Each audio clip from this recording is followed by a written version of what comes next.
Kencing tersendat apakah itu gejala gagal ginjal? Yuk kita bahas, tapi sebelum itu penting agar konsultasi dulu supaya tepat penanganan dan solusinya. Bagi Bapak Ibu yang mau konsultasi sama saya, silakan pencet tombol plus yang ada di sini agar komunikasi kita tidak dibatasi dan saya bisa membalas pesan dari Bapak Ibu.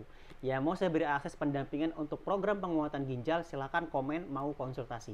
Dan jangan lupa di-share, semoga jadi amal jariah. Nah, berkaitan memang kencing tersendat ya, mungkin agak seperti anyang-anyangan katanya. Kok keluarnya sedikit Pak, kenapa?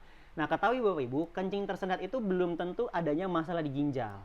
Kalau misalkan merasakan anyang-anyangan, bisa jadi memang itu gejala penyakit lain. Salah satunya infeksi saluran kemih. Lalu, selain dari masalah ginjal atau ISK, bisa juga itu adanya gangguan saraf. Itu bisa jadi. Nah, biasanya memang rata-rata ya itu pada laki-laki. Rata-rata, tapi memang tidak mewakilkan juga wanita bisa terjadi ketika memang adanya gangguan pada saraf.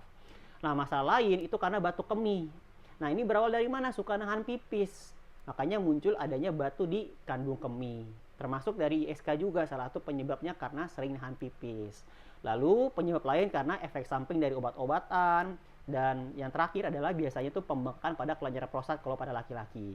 Kenapa demikian itu bukan pada ginjal? Karena tadi seakan-akan memang ginjal itu mengarah ke ginjal karena ginjal itu membuang sisa limbahnya itu melalui saluran ureter yang ditampung di kandung kemih.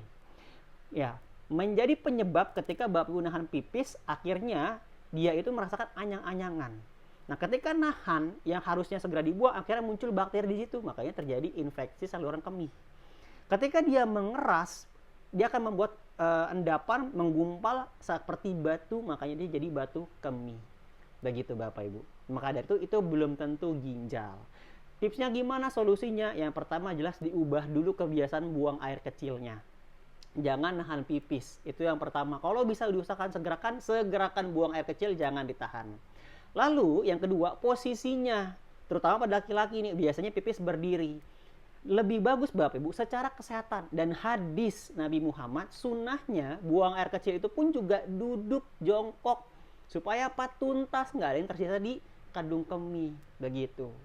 Oke, maka dari itu kembali lagi konsultasikan kembali. Kalau memang sudah adanya keluhan, terutama juga memang sudah penderita gagal ginjal, pasien ginjal yang muncul keluhan seperti itu, bisa jadi ISK ataupun batuk kemih, perlu memang diatur lagi pola makannya dan dicukupi dengan nutrisinya. Silakan konsultasikan kembali. Bagi Bapak Ibu yang mau konsultasi sama saya dan mau menjalani program penguatan ginjal dengan nutrisi, juga cegah batuk kemih ISK, cek di profil, hubungi saya. Terima kasih, kalau bermanfaat jangan lupa di-share.